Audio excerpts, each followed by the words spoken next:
to MTech Digital. This is a learning video on the basics of WordPress, and I'm taking the approach that you are a brand new user.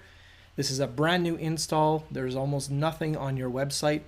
And in the previous video, I was just beginning to introduce how to set your home page, and here's my demo site. You can see my home page is all beginning to take shape. The only thing I did was set it, and I created a title and the first semblance of content on my website. As I begin the process of developing this site, I'm going to want to do more with it, and part of that might be that I really hate this theme that I have going. It doesn't look the way I want, or maybe I want to see what I could do with it. So what are the settings? Where do I find those kinds of settings to, like, say, change this background image? Well, in every WordPress website, if you have a more sophisticated theme, you'll probably see on the side menu some options for editing that particular theme. In this case, I have a very, very basic web theme or WordPress theme installed. So there's nothing that appears on the side menu. But there's this thing called Appearance that is in your left menu. And that's where you can begin to customize, and you'll see this option here. So a lot of the more basic themes, you'll find the ability to customize right here. And you can see it depends on the theme. This will change from theme to theme. But you'll see, various, in this case, I can change, say, the site identity. Oh, I can put a logo here. So I might find a logo that's a file that exists on my site that I want to, be featured. Maybe I have a business name or a whatever it is. You can upload your logo here, and if I select logo, I press that and it'll bring me into my library of images that have been uploaded to my media library.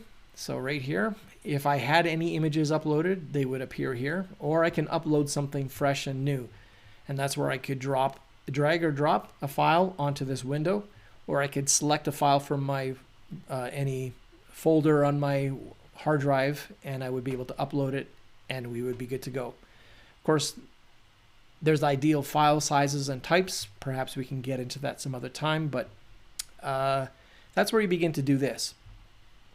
What else might I want to do? I might want to change the name of, so demo 1 is kind of a lame name, but in our case, that's exactly what this site is for.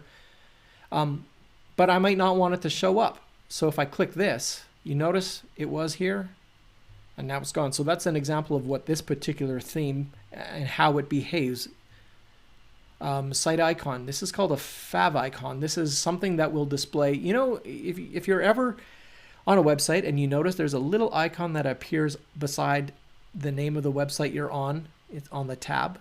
That's called a fav icon, your site icon. And that's where you can upload a little graphic, and it gives you the specs here. Thankfully, it says, well, it should be at least 512 pixels wide and tall. So you'll find a graphic just like that with those specs. It should be square, and you'll upload it here, and you'll begin to see it will show up here. And that's what you want. So that's the site identity. What else can we change here? Okay, so we see there's this theme has these options. So I can have a light color scheme. What happens if I click dark? What happens? Oh, so light, it's white. Oh, dark.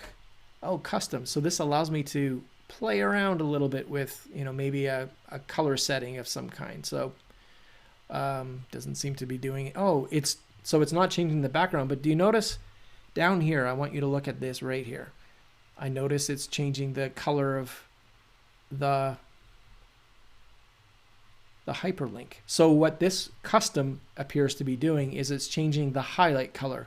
So that's what often you'll see is there's a highlight color that is kind of the color theme that goes with your site. The accents, the titles, maybe it's the hyperlinks. It's little things that are accented around. So that's what this theme does. There's header text. So it was set to a default color. Now I want it to be red. Oh, so you see it changes here. So these are the things you need to pay attention to as you're exploring a template. You're just saying, do I like this theme? Is it going to give me what I want? For somebody who's a new user to WordPress, you're kind of stuck with what these tools offer you.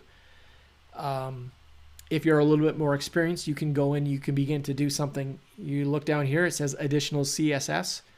CSS is where you begin to manipulate and code your own preferences, and you do have to know how to do coding, and that's where somebody like myself as a designer would begin to see what I can do to change some of the things on the site. The average user is not going to be able to do that, so you're stuck looking at these things. So theme options, what are some of the it's giving me, so what I'm seeing here is it's giving me the option to edit this region here, which is so if I look, it says front page section 1. I can look here, it says front page section 1 holder, so I can add maybe some images. I can add, so it's allowing me to add a new page here. So if I go and I create a new page, the content on that page will show up in this section here. So that's how these themes work. You have to kind of break them down and look at, so this is allowing me a 1 column, this is allowing me a 2 column. So if I hit 1 column, it places it kind of in this middle area. If I do 2 column, obviously it's shifting part of the content here and part of the content here. That's how themes work. They have settings, and you have to play with them to figure out, do I like it or don't I like it? Menus. There's all the settings in here to manipulate. We were looking at that main graphic. I want to see where I can find how to change that, and I don't even, so header media, okay. Here, so right now it's currently set to this, and I don't know if I have a different image that I could upload, I would do so.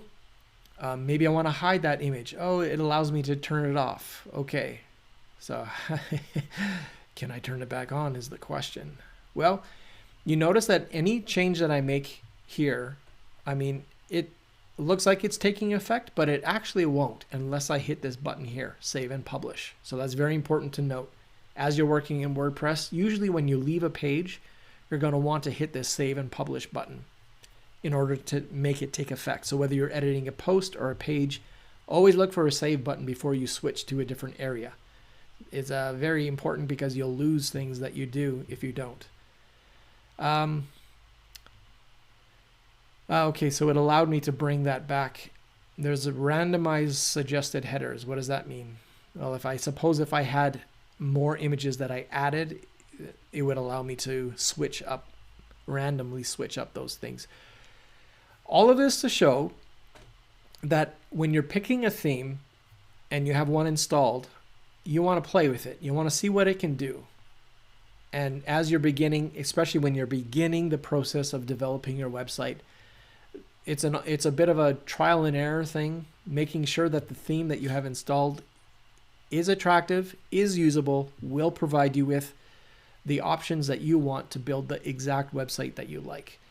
Personally, this theme would drive me nuts because it looks very limited, and it's forcing me into, what I can do, where I can do it. I don't like this. I would go and look for something more appealing for myself. So here I didn't save it. Thankfully, WordPress does do this quite often. It'll ask you, do you really want to leave? Because you might not have saved this. And in my case, I did not. So I'm going to leave this page, and it's going to take me back to my dashboard where I can do other things. That's a bit of an overview on playing with the appearance and the customization of a theme. I'm going to play with other themes, and I'm going to show you the difference, and it probably will help you to understand like the differences when you install a different theme, what that might introduce you as options. It really pays to look for themes, and you notice here it says themes, and these are the ones that are currently installed. There's tons and tons and tons of themes that you can find that do different things. Some of them look better than others, some of them work better than others. It really pays to look around. So that's my little talk about looking for a theme or customizing a theme and playing around. Thanks a lot, and we'll talk to you next.